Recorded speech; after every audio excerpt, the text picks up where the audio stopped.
My name is Ben Crawford, and I'm about to tell you how my wife's family tried to steal $28.5 million from me, and how their own prenup became the weapon that destroyed them. 11 months ago, I was sleeping in a Hampton Inn, wondering how 10 years of marriage could disappear the moment real money showed up. Today, I own Crawford Electric Solutions, the fastest-growing electrical contractor in the Dallas-Fort Worth Metroplex, with 35 skilled electricians and annual revenue hitting $8.2 million. I'm 52 years old, and until 11 months ago, I thought I had life figured out. I'd spent 25 years building my electrical contracting business from a one-man operation working out of a rented garage in Garland to a company pulling in $135,000 a year. Nothing fancy by Dallas standards, but enough to keep my wife Miranda and me comfortable in our 4-bedroom house on a quiet street in Plano, just off Legacy Drive. My specialty was commercial electrical work, office buildings, retail centers, warehouse complexes throughout the DFW area. When you're wiring a 200,000 square foot Amazon distribution center in Grand Prairie, every connection matters. One mistake in the main electrical panel, and the whole operation shuts down. I'd learned that lesson the hard way on a job in Richardson back in 2019 when a subcontractor used 12-gauge wire instead of 10-gauge on a 30-amp circuit. Cost us 2 weeks and $85,000 to rewire the entire HVAC system before the city inspector would sign off. That attention to detail, documenting everything, following the National Electrical Code to the letter, never cutting corners even when general contractors pressured me to speed things up, would serve me well in the legal battle ahead. In construction, you learn that the guy with the best paperwork usually wins the argument. Miranda and I had been married for 10 years come this past June. She was beautiful, sophisticated, and came from the kind of old Texas money that built downtown Dallas back when oil derricks dotted the landscape. Her family, the Whitmores, owned a significant chunk of commercial real estate between Deep Ellum and the Arts District, plus shopping centers scattered throughout Plano, Frisco, and Allen. They never thought a working guy like me was good enough for their precious daughter. They made that crystal clear when they insisted I sign a prenuptial agreement before our wedding in June 2014. The whole thing happened at the law offices of Hughes & Associates on McKinney Avenue, one of those glass towers where the marble in the lobby probably cost more than my annual insurance premiums. It's just to protect the family assets, Augustus Whitmore, call him Gus, had explained, adjusting his $15,000 Patek Philippe watch. Nothing personal, Ben, just business. Standard procedure for families with substantial holdings. I signed it without much thought. Love makes you do stupid things, and I was head over heels for Miranda. The prenup seemed straightforward enough. What was theirs stayed theirs. What was mine stayed mine. Anything we acquired together during marriage would be considered community property under Texas law. Simple enough, right? Looking back, I should have hired my own lawyer to review those 12 pages of legal language. But I was 42, eager to marry the woman I loved, and frankly intimidated by the whole Whitmore operation. Their family lawyer, some Harvard-educated shark named Patterson, made it clear that signing was non-negotiable if I wanted to marry into the family. The Whitmore family compound in Highland Park was like something you'd see on the TV show Dallas. The main house was 9,000 square feet of imported brick and local arrogance, sitting on 3 acres with a circular driveway, swimming pool, and tennis court. Every time we visited for their mandatory Sunday dinners, I felt like I was applying for a job I'd never qualify for. Gus's garage housed his prized collection, the 1967 Shelby Cobra 427, $485,000, a 1963 Ferrari 250 GT, and a 1970 Plymouth Cuda. Combined value exceeded $1.2 million, more than my business generated in 3 years. He'd bought the Cobra at Barrett-Jackson and never let anyone forget it.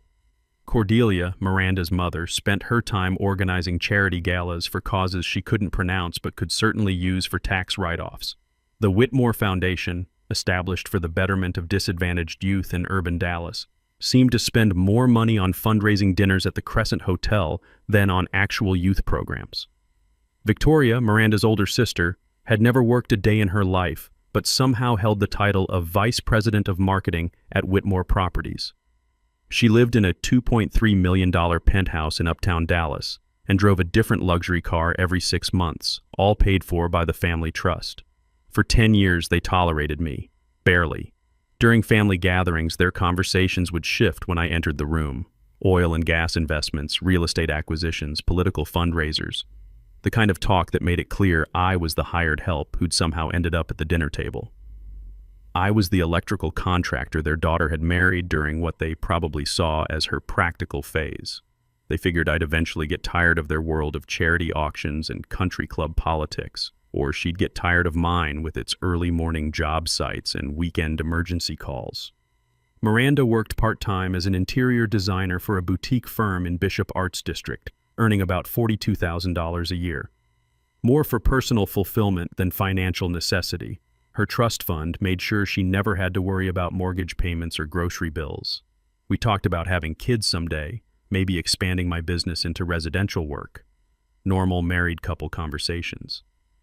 She had one habit that used to drive me crazy.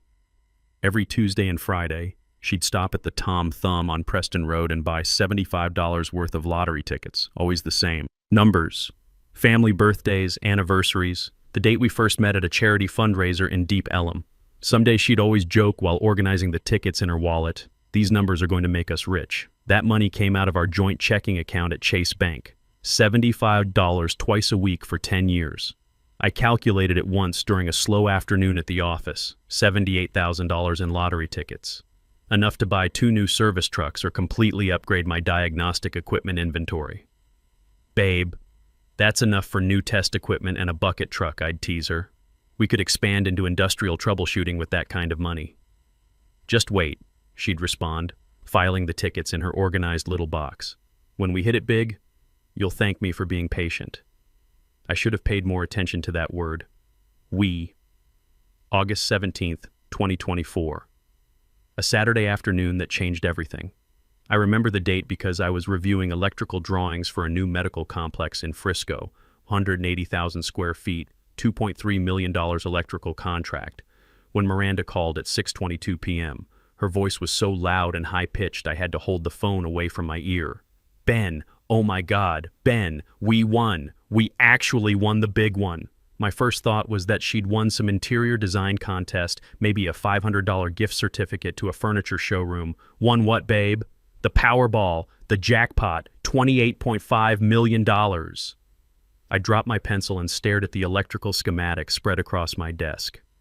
The numbers and circuit diagrams suddenly seemed meaningless compared to what she'd just said. I drove home from my office in Richardson so fast I'm lucky a DPD patrol car didn't pull me over.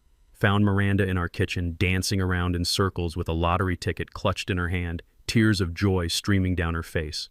Our golden retriever Max was barking and jumping around, feeding off her excitement. $28.5 million.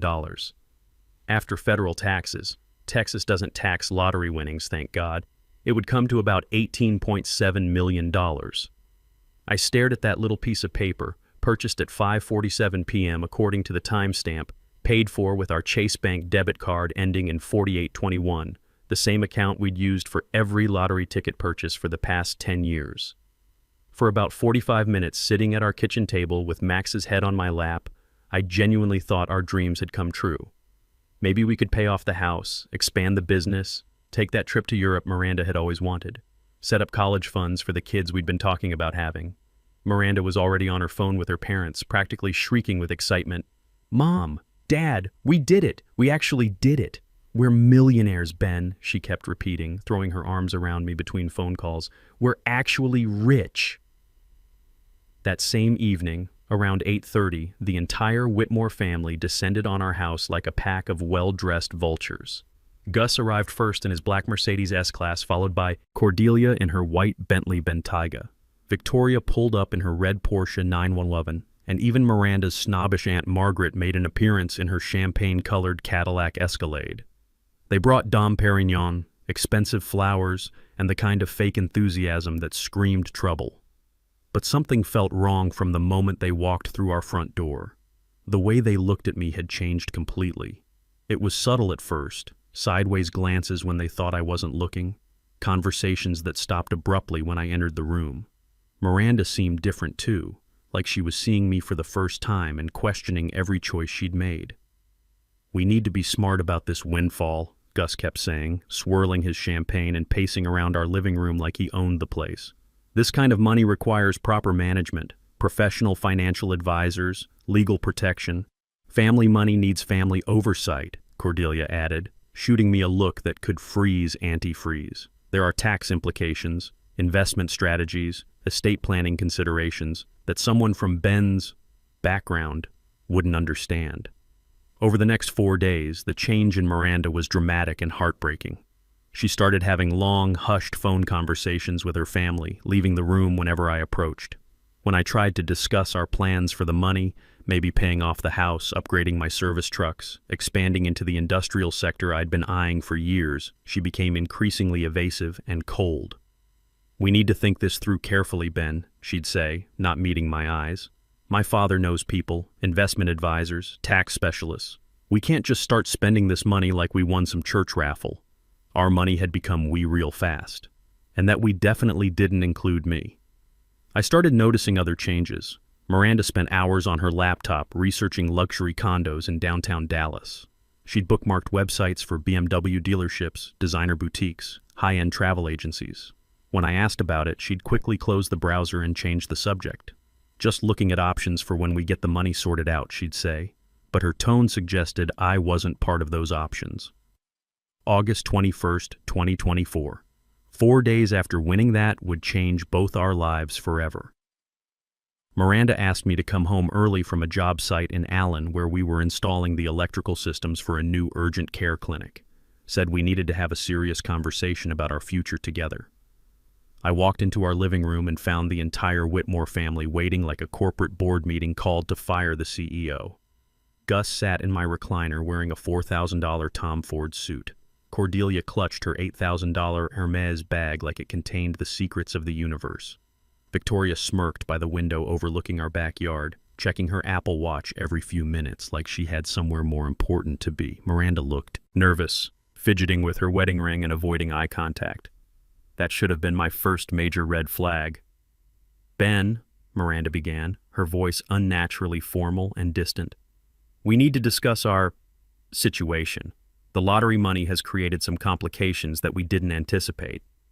Gus cleared his throat like he was about to deliver a quarterly earnings report.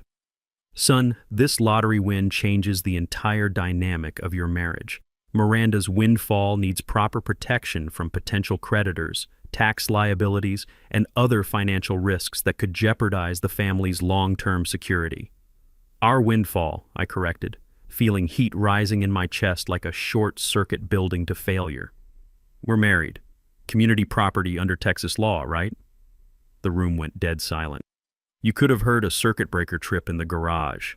"Actually, Ben," Gus continued, pulling out a leather portfolio like he'd come prepared for this exact conversation, "that's not exactly how lottery winnings work in Texas. You see, gambling proceeds can be considered separate property in certain circumstances, especially when the winning spouse can demonstrate individual ownership of the ticket and personal selection of the numbers." "When what?" I asked, my electrical training kicking in. "When something doesn't make sense, you trace the circuit back to the source." Miranda finally spoke up, her voice barely above a whisper but getting stronger as she continued. "Ben, I've been thinking about this for months, even before we won. We're from different worlds. This money it opened my eyes to what I really want." She glanced at her mother, who nodded approvingly. "I picked those numbers. They're based on my family's important dates, and I physically purchased the winning ticket. My father's attorney says that establishes individual ownership under Texas lottery statutes. I felt like I'd grabbed a live 480-volt line without my safety gear. My hands were actually shaking. This woman I'd loved, supported through her career struggles, planned a future with, she was looking at me like I was a stranger who'd overstayed his welcome. "I want you to move out tonight," she continued, her voice shaking but determined. "I've already talked to a lawyer about filing for separation. We both know this marriage hasn't been working for a while." That last part was a complete lie.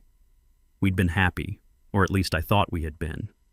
We'd talked about expanding the business, maybe buying a lake house, starting a family. Apparently, those had been my dreams, not ours. Gus leaned forward like a vulture spotting roadkill on a highway. "The prenuptial agreement you signed protects both parties in exactly this type of situation, Ben. Miranda's lottery winnings are clearly her separate property under the terms you agreed to. You're not legally entitled to any portion of those funds. I sat there stunned, feeling like someone had ripped the foundation out from under a building I'd spent 10 years constructing. They were throwing me away like damaged wire the moment real money entered the picture. 10 years of marriage, and I was suddenly disposable. I see, I said quietly, my voice steadier than I felt. So this was all planned out in advance. The family meeting, the legal consultation, the separation demand. Nothing was planned, Miranda snapped, finally showing some real emotion, but the wrong kind. But now that we have this opportunity, I'm not going to let anyone take advantage of me or compromise my family's financial security. Take advantage. That's what she called our decade of marriage. Building a life together, supporting each other through business ups and downs, planning for a future that apparently never included me as an equal partner. Victoria actually laughed from her position by the window, a sound like breaking glass. Come on, Ben. You had to know this day would come eventually. Did you really think you'd be part of this family forever? You fix electrical problems. We own buildings. Fine, I said, standing up and looking each of them in the eye. I'll pack my things and be out within the hour. But understand something. I helped buy every one of those lottery tickets for 10 years. That's community property, and I'll prove it. Miranda looked relieved, like I'd just solved a problem she'd been struggling with. Her family seemed pleased with how easily I was capitulating to their demands. They had no idea what they'd just set in motion. I moved into a Hampton Inn and Suites near DFW Airport that same night, paying $139 per night with my business credit card. Room 312 became my new headquarters, a sterile box with beige walls, industrial carpet, and the constant hum of the HVAC system that reminded me of job sites. But instead of wallowing in self-pity or drowning my sorrows at the hotel bar, I did something they probably never expected from a working-class electrical contractor. I got to work with the same methodical approach I used to troubleshoot the most complex electrical problems, starting with the basics and working through every connection until I found the fault. 25 years running an electrical contracting business had taught me one fundamental truth. Documentation beats emotion every time.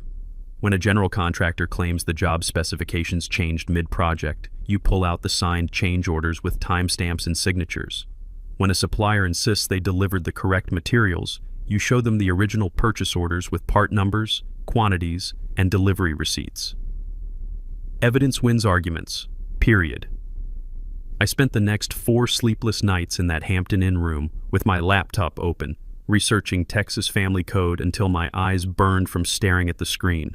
I started with the basics, Texas Family Code Section 3.003, which establishes the presumption that property acquired during marriage is community property.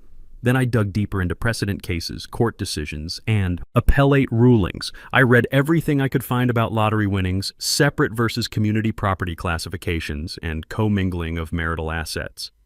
I took notes like I was studying for the master electrician's exam all over again, filling up a yellow legal pad with case citations, statutory references, and key legal principles. Then I built a spreadsheet that would make any forensic accountant proud. Every single lottery ticket purchase Miranda had made since our wedding in June 2014, all from our joint checking account at Chase Bank. I downloaded 10 years of bank statements, going through them line by line, documenting every transaction with obsessive detail. August 17th, 2024, $75 lottery purchase, debit card ending 4821, 5:47 p.m. at Tom Thumb, Preston Road. August 13th, 2024, $75 lottery purchase, same card, 3:22 p.m., same location. August 10th, 2024, $75 lottery purchase, same card, 6:15 p.m., same location. Going back month after month, year after year. $75 twice a week, sometimes 3 times during big jackpot weeks. 10 years of purchases totaling exactly $78,000. All community funds. All meticulously documented with bank records, timestamps, merchant information, and even the specific lottery number combinations Miranda had used consistently. If the Whitmores wanted to fight dirty with expensive lawyers and intimidation tactics, I'd show them what a methodical electrical contractor does when he's properly motivated and has the documentation to back it up. But I needed professional help, and that meant finding a lawyer who could go toe-to-toe with whatever high-priced legal talent the Whitmore family would unleash. This wasn't going to be a job for some strip mall attorney who handled traffic tickets and simple divorces. I spent 2 days researching divorce attorneys throughout the Dallas Metroplex, read every review on Avo, studied articles in the Dallas Business Journal, and checked win-loss records in high-asset divorce cases. I called guys from job sites who'd been through messy divorces, asking for recommendations and real-world experiences.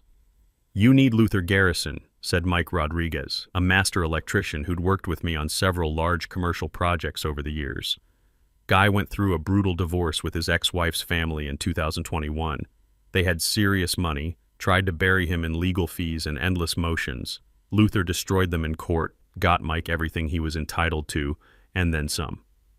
Luther Garrison, former SMU law school professor, 22 years specializing in high-asset divorces and complex property division cases.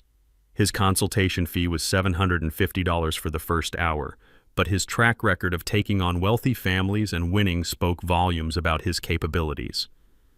His office occupied half the 23rd floor of a glass tower on Commerce Street in downtown Dallas, with views of the Trinity River and the courthouse where we'd eventually face off against the Whitmores. Luther himself was about 59, distinguished gray hair, wearing a navy suit that probably cost more than my monthly truck payments. But he had the focused intensity of someone who'd spent decades in courtroom warfare and genuinely enjoyed the challenge. "Mr. Crawford," he said, gesturing to a leather chair across from his mahogany desk, "tell me about this prenuptial agreement the Whitmore family is using as their shield." I handed him the copy I'd retrieved from our home office filing cabinet before moving out. 12 pages of dense legal language that I'd barely skimmed through before signing 10 years ago. Luther read through every page carefully, his expression growing more interested and occasionally amused as he progressed through the document. "This is absolutely fascinating," he said finally, setting the document down and looking directly at me with something approaching admiration. "Your in-law's attorney was extremely thorough when drafting this agreement, perhaps too thorough for their own good. What do you mean?" Luther flipped to page 6 and pointed to a specific section highlighted in yellow. "Right here in section 4.2. It states very clearly that any prizes, winnings, gambling proceeds, or awards of any kind acquired during the course of marriage shall be considered community property, subject to equal distribution upon dissolution of marriage." I felt something cold and electric run through my chest, like touching a live wire. But they told me lottery winnings are separate property under Texas law. Under normal circumstances, lottery tickets purchased with community funds during marriage are indeed community property, Luther explained, leaning back in his chair. But even if Miranda had somehow used her separate money, which she clearly didn't based on your bank records, this prenuptial agreement specifically overrides any separate property protections. They essentially wrote a guarantee that you'd get half of any lottery winnings. He pulled out a legal pad and started making notes. "Did you actually read this document before signing it 10 years ago?" "Honestly, I skimmed through it. I was 42, in love, and they made it clear that signing was required if I wanted to marry Miranda. Their family lawyer, some Harvard-educated shark named Patterson, made the whole process feel non-negotiable. Sign it or the wedding was off." Luther smiled for the first time since I'd walked into his office. "Mr. Crawford, your in-laws just handed you the legal blueprint for their own destruction.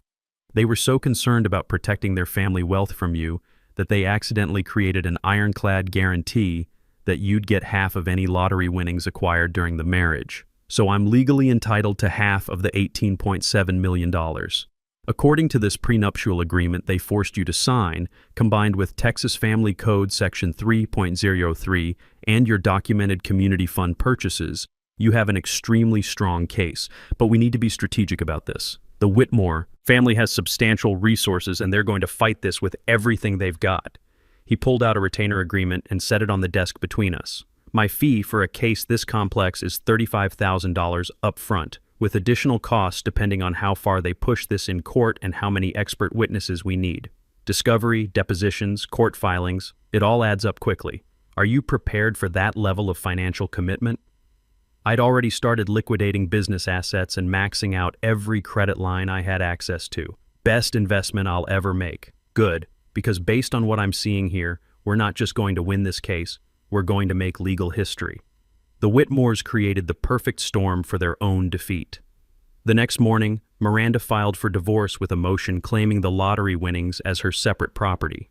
By that afternoon, the Whitmores had hired Bradley Pemberton from Dallas's most expensive white shoe law firm, bringing 18 years of experience crushing working-class defendants who dared to challenge wealthy clients. Bradley Pemberton was everything you'd expect from Dallas's most expensive divorce attorney. Armani suits, corner office on the 45th floor of Reunion Tower with panoramic city views, and a reputation for crushing working-class defendants who dared challenge his wealthy clients. His hourly rate of $1,200 could fund my entire payroll for a week. His strategy was predictable and brutal: bury me in legal paperwork and bleed me dry with fees before we ever saw the inside of a courtroom. Motion to dismiss for lack of standing, motion to compel arbitration, motion for summary judgment, motion for sanctions claiming my case was frivolous harassment. Each filing required Luther to respond, and each response drained my business credit lines faster than a short circuit. Meanwhile, Miranda was living like a lottery winner and documenting every moment on social media for the world to see. Instagram posts showed her new BMW X7, $89,000, purchased September 5th. Designer shopping sprees at North Park Center with bags from Louis Vuitton and Hermes, and a long weekend in Aspen with first-class flights and $600 per night hotel suites. She put down $1.2 million on a luxury condo at Museum Tower downtown, 20,800 square feet with Trinity River views and floor-to-ceiling windows. Her Facebook post read, "New chapter, new home. Sometimes life gives you exactly what you need when you need it most." Hashtag blessed, hashtag lottery, hashtag new beginnings, hashtag living my best life. Perfect evidence of community property commingling that Luther filed away for the trial. The legal battle intensified through fall 2024. Luther methodically built our case, while Pemberton fought every subpoena and discovery request like his reputation depended on it. We documented Miranda's spending spree with forensic precision, proving she'd mixed lottery funds with community assets instead of keeping them separate as required for separate property claims. Then came our breakthrough on October 22nd. Ben, Luther called me at 7:30 p.m., barely containing his excitement. Pemberton made a critical error that just won us this case. In his rush to file preliminary motions back in September, he actually acknowledged in court documents that the lottery ticket was purchased during the marriage with community funds from the parties' joint account. He signed this under penalty of perjury. I nearly dropped my phone. What does that mean exactly? It means their own attorney just destroyed their entire case. Pemberton's so used to intimidating working-class defendants into quick settlements that he got sloppy with his paperwork. This admission is legally binding. By November, panic was setting in at Whitmore headquarters. The settlement offers started arriving like clockwork. November 12th, Gus called personally. Ben, let's be reasonable here. $1.5 million, tax-free. More than most people see in a lifetime of honest work.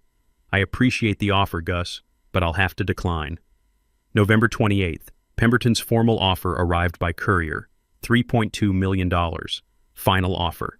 Take it or face years of appeals that will cost you everything you have left. See you in court, I told his paralegal. December 10th, desperate attempt. Mr. Crawford, Pemberton said during a conference call, my client is prepared to offer $5.8 million plus your legal fees paid. This is financial madness. You're risking everything for a theoretical victory. The prenup is clear, I replied. Half means half. $935 million or nothing. Each time they hung up a little more desperate than before. January 18th, 2025. Dallas County Family Court, Judge Patricia Hernandez presiding. The courthouse was packed with local media covering what had become known as electrician versus oil money. News crews from WFAA, CBS 11, and the Dallas Morning News lined the hallway. I wore the same Navy suit from our wedding 10 years earlier, the one I'd bought at Joss, a bank for $300. Luther had suggested something more expensive, but I wanted to be myself, not play dress-up for people who'd never respect me anyway. The trial was brief but decisive. Luther presented our bank records showing 10 years of lottery purchases from our joint account, totaling exactly $78,000. He displayed Miranda's social media posts documenting her luxury spending spree. Most importantly, he read Pemberton's own court filing acknowledging community fund usage. "Mr. Pemberton," Luther said during the most dramatic moment of the trial, "I'm holding your preliminary motion dated September 18, 2024. On page 9, paragraph 4, you stated, and I quote, 'The lottery ticket in question was purchased during the marriage with community funds from the parties' joint account.' Do you remember writing that?" Pemberton's face went pale as courtroom paper. The silence stretched for what felt like an eternity. "Your Honor, that was an inadvertent misstatement in the preliminary filing. Mr. Pemberton," Judge Hernandez interjected, her voice sharp as a circuit breaker. "You've practiced law for 18 years. Are you telling this court you don't understand the difference between community and separate property when drafting legal documents?" The silence stretched for 15 seconds. Pemberton's $2,200 per hour reputation was crumbling in real time before a packed courtroom. "No, Your Honor." The statement was accurate as written. Judge Hernandez ruled from the bench at 2:18 p.m. The prenuptial agreement is unambiguous. Section 4.2 explicitly designates lottery winnings as community property. The defendant's actions in commingling funds demonstrate her own recognition of this fact. Mr. Crawford is awarded 50% of net lottery winnings, $9.35 million. The gavel came down with the most satisfying sound I'd ever heard. 6 months later, I used my settlement to acquire 2 established electrical companies in Fort Worth and Arlington.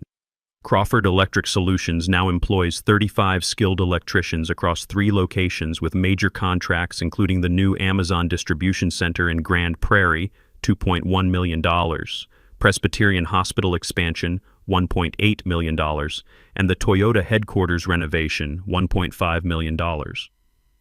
Our first-year revenue hit $8.2 million. Miranda had to sell her BMW, forfeit her condo deposit, and liquidate designer purchases to pay me. Last I heard, she's working at her father's real estate office for $45,000 annually, living in a modest 2-bedroom apartment in Addison, and her Instagram account went private after the trial. The Whitmores never spoke to me again, which was perfectly fine. Gus sold his prized Shelby Cobra to help cover the $430,000 in legal fees Pemberton charged them. Poetic justice at its finest. Luther's final bill came to $71,000, the $35,000 retainer plus $36,000 in additional costs for depositions, expert witnesses, and court filings. The best investment I ever made. Sometimes the best revenge isn't revenge at all. It's letting people face the consequences of their own greed and arrogance. They created the legal weapon that destroyed them. I just had the persistence and documentation to use it properly.